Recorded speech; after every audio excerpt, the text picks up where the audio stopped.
está Querido, aburrido, Dios mío, No, no, qué día que tengo, discúlpenme, pero esa señora que ayer me dejó mensajes y que está muy angustiada.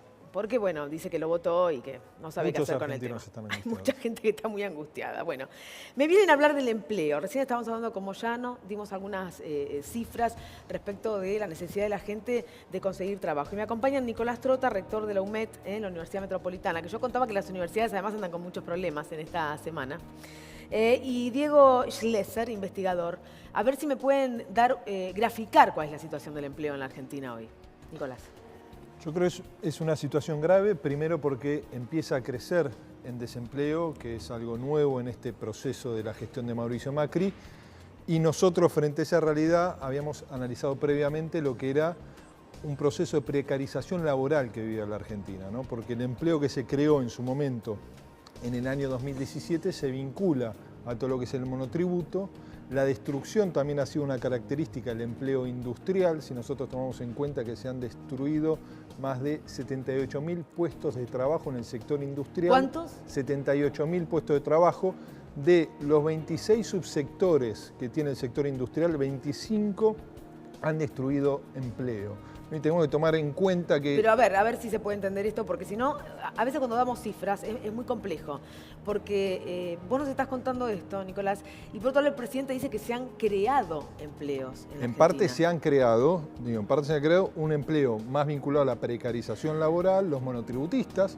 Digo que todos sabemos que los monotributistas son trabajadores, primero que no tienen el salario garantizado todos los meses, que tienen una obra social de menor calidad, no tienen aguinaldo, no tienen vacaciones pagas. Es una situación que no es la recomendable para ningún trabajador. Enseguida vamos a dar de datos. Y muchos de esos monotributistas, ¿no?, eran trabajadores asalariados registrados que tenían todos los derechos vinculados a la legislación laboral, que perdían su trabajo y muchas veces por esas mismas empresas que los dependían eran contratados como monotributistas. Entonces, esto es un poco la situación del empleo, ¿no? El año pasado veíamos que Argentina transitaba a un proceso de precarización laboral y este año le hemos sumado el componente, frente al ajuste enorme de la economía que estamos viendo, de destrucción general de empleo, crecimiento de la desocupación, un escenario que genera mucha preocupación a la mayoría de los argentinos en un marco de incertidumbre, porque también el desempleo, como marcan muchas organizaciones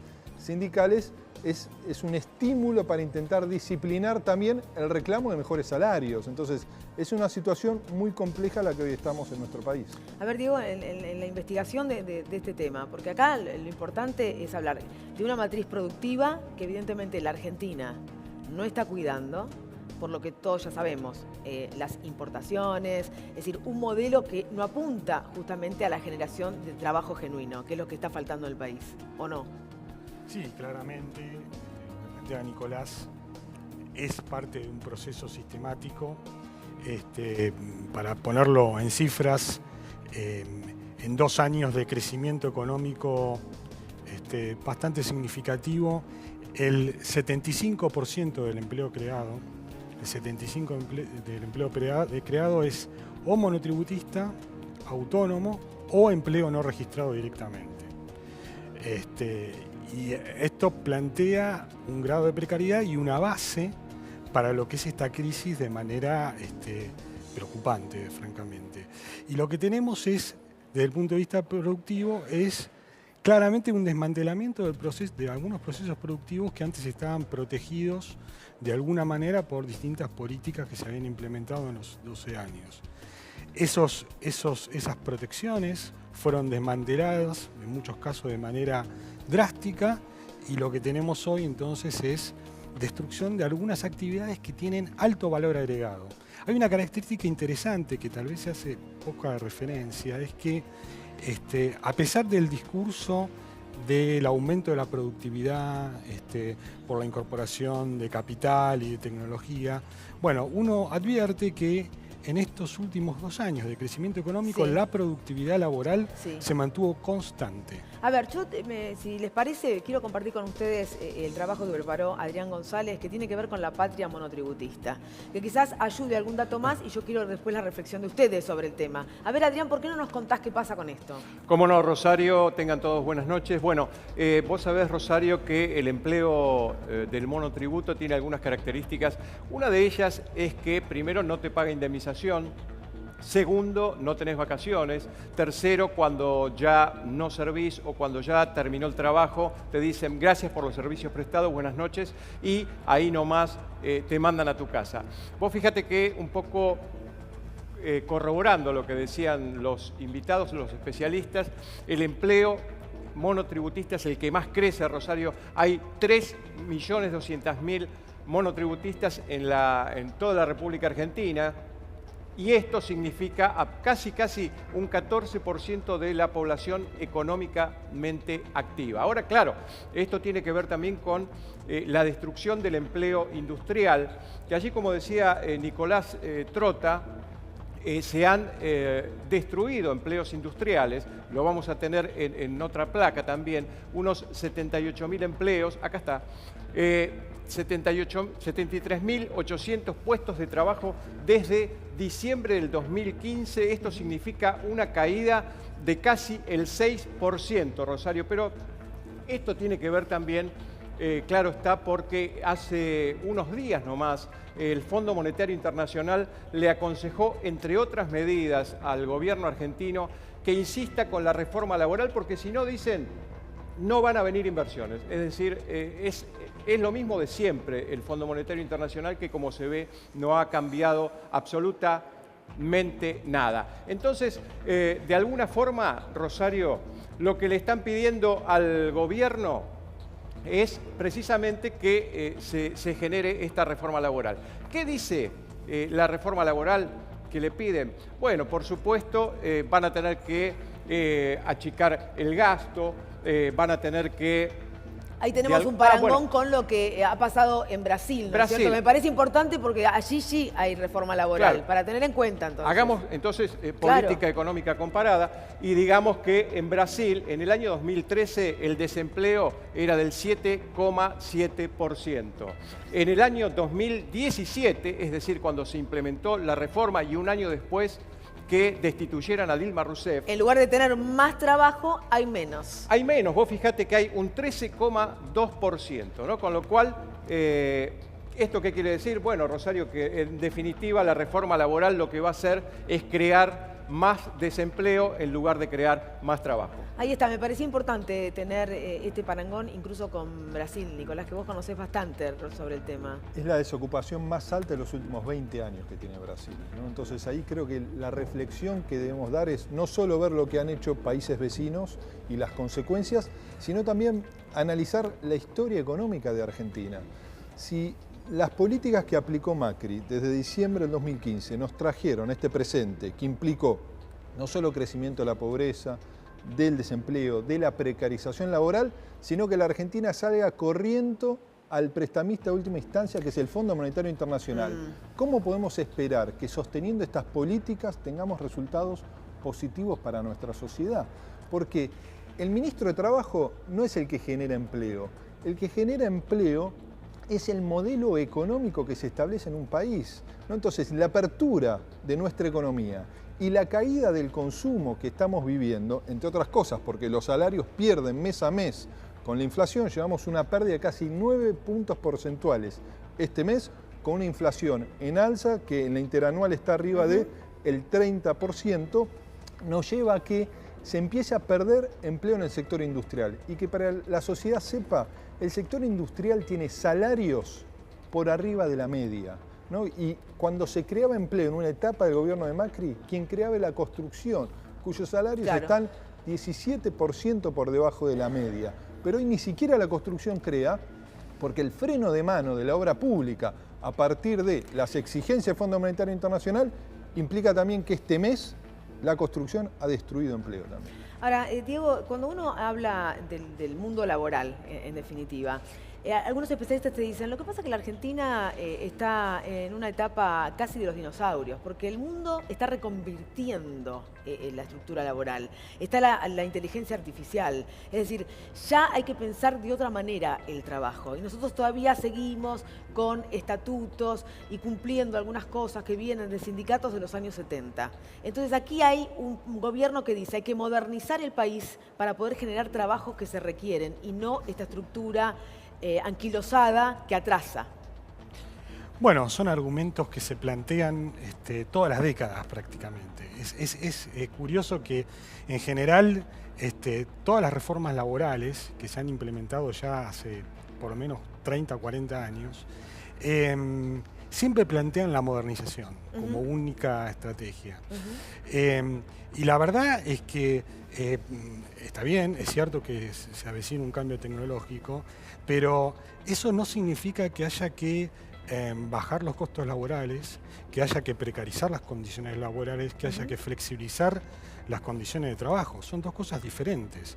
Hasta uno podría pensar que justamente si hay una incorporación tecnológica, si es cierto que la tecnología y el capital van a ser cada vez más importantes, bueno, en todo caso, justamente lo que pasa es que los beneficios de los empresarios van a ser más elevados. El capital utiliza cada vez más capital y menos trabajo.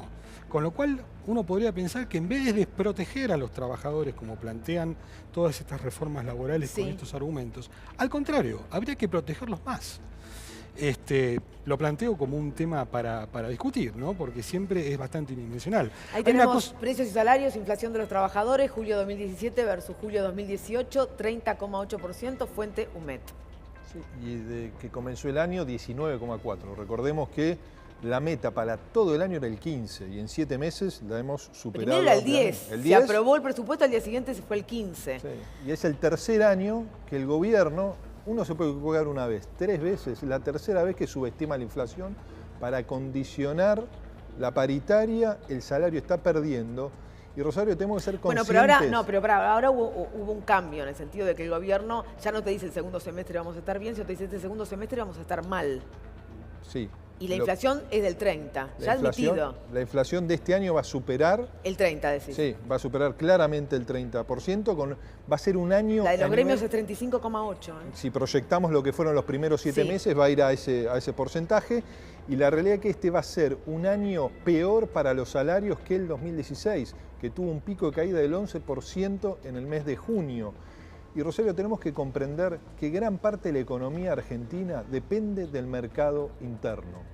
Si nosotros no logramos... Pero si no está motorizado el mercado interno. Por supuesto, pero ese es el problema. Estamos en un círculo vicioso que el gobierno se enamora de su dogma económico, no renueva sus políticas y la Argentina está yendo a una crisis social cada vez más profunda.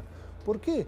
Porque el salario alcanza cada vez para menos, ocurre lo mismo con las jubilaciones y el ajuste lo termina pagando el ciudadano de a pie, el trabajador, ni hablar de la economía popular, que por eso se moviliza constantemente reclamando mínimos derechos y es ahí donde tiene que haber una presencia del Estado, ¿no? Que le ponga corazón, que le ponga alma a las políticas públicas para aquellos que más necesitan frente a las injusticias que genera la realidad social que transitamos. El punto es cómo se revierte esto, pregunto por qué. El presidente ha ratificado el rumbo económico, es decir, ha dicho nosotros vamos por este camino porque el presidente dice está convencido de que esto en definitiva le va a hacer bien al país, va a generar ese trabajo, van a venir las inversiones tantas veces anunciadas y el motor de la economía se va a recuperar. Es más, el gobierno lo que está diciendo es un mal semestre el que nos espera, el que estamos transcurriendo, pero en enero la economía resurge. ¿Ustedes ven esta posibilidad de resurgimiento de una economía, entonces genera empleo o no? En primer lugar, habría que ver hasta dónde llega la profundidad de la recesión, ¿no?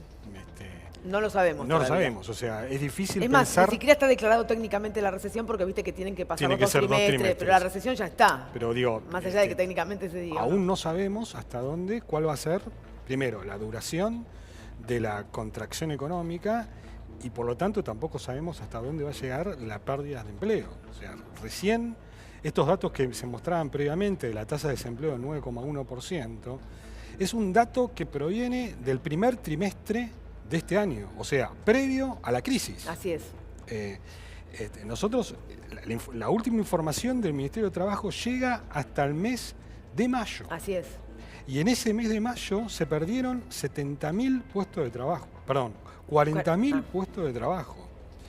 Desde el punto de vista del empleo privado registrado en las empresas, ya se llevan 5 meses consecutivos de pérdida de empleo. Entonces, ¿cómo podemos realmente a ciencia cierta determinar qué es lo que va a ocurrir cuando la economía retome su periodo expansivo si todavía no sabemos hasta dónde va a llegar la crisis? Entonces, Nicolás. Y yo creo que no alcanza con un gobierno para salir de la situación que estamos hoy. Digo, si el gobierno no reflexiona, si el gobierno no cambia sus políticas, la sociedad va a terminar cambiando el gobierno el año próximo. Mañana el Consejo del Salario, que de todas maneras lo menciono y pareciera que lo digo con poca importancia, pero es tan poco el dinero que pero no sé de qué puede servir. Alcanza, si nosotros no intentamos proyectar, más allá de las discusiones de la urgencia y la coyuntura, una mirada a largo plazo de nuestro país, es muy difícil salir de la situación que estamos con el sobreendeudamiento que tiene la economía, nuestro país, con la enorme cantidad de nuestro presupuesto que tenemos que destinar al pago de intereses y capital de la deuda que asumió este gobierno. Y si no se convoca realmente una concertación con el sector del trabajo, con el sector empresario, para discutir ¿qué le pedimos a cada sector de la economía? No te quiero dar una mala noticia, pero cuando hablé esto con el jefe de gabinete, él me dijo que esa es una herramienta que atrasa. Bueno, es una herramienta que utiliza Alemania, ¿no? Estos que siempre miran a qué modelo queremos para la Argentina. Alemania es un país que a partir de la concertación y la planificación conjunta entre un movimiento obrero muy fuerte como es el alemán, ¿no? Un sector empresario dinámico, comprometido y un gobierno que tiene una mirada de mediano a largo plazo, que no es lo que ocurre en la Argentina, sino cómo podemos entender, ¿no? Que hace 2 años y medio se estaba discutiendo ganancia, ¿no? La discusión del movimiento obrero era ganancia, y hoy estamos discutiendo cómo defendemos cómo se llega a fin empleo, de mes. Cómo llegamos a fin de mes y cómo logramos que la Argentina no siga cayendo. Nicolás Trota, Diego Schlesser, muchas gracias. Muy Gracias amables, realmente. Es para tomar conciencia de esta realidad y no es casual que haya tanta gente que va a ver a San Cayetano a pedir ese trabajo. El trabajo dignifica y esto es lo que hay que entender. Y siempre se dice que un buen gobierno es aquel que genera trabajo. Por eso el pedido. Hacemos otra pausa, hay otra historia. Y la historia que viene tiene que ver con las universidades que están de paro porque les ofrecen un 15% de incremento salarial cuando recién se dijo que la inflación está más del 30%. Ya venimos.